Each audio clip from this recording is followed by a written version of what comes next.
Welcome back. The government is inching toward a partial shutdown as Congress has so far failed to pass a spending bill. Congressional leaders met with President Trump yesterday to hash out a deal, but no avail. Now we're tracking what a shutdown could mean for the U.S. economy. So let's bring in CBS News MoneyWatch correspondent Kelly O'Grady. Kelly, thank you for joining us today. What's at stake here if the government does in fact shut down tonight?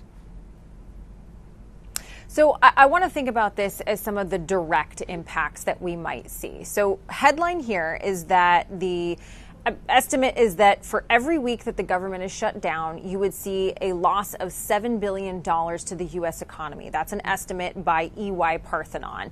And generally, the rule of thumb is that for every week that the government is shut down, you would see 0.1% of loss in GDP. So if you think about it in context of that, it is not that large. And I will note that once the government does start rebounding and reopening, you do see that pick up rather quickly. Okay. But then you also have to think about what happens to you, the consumer, right, with all of the services that you get as a citizen, and then the federal workers themselves. So on the consumer front, the things like Social Security checks, Medicare, all of those programs are going to continue. You will still be receiving your checks because those are funded separately. That is something that Congress has already approved without an expiration date. But if you think about the federal worker, there are essential and non-essential workers. Some of those folks are going to have to continue working through the shutdown. Think of your TSA agents. They have to be there for national security purposes. And then there are going to be people that don't work during the shutdown. Both of those sets of people will get back pay once the government reopens. But if you're someone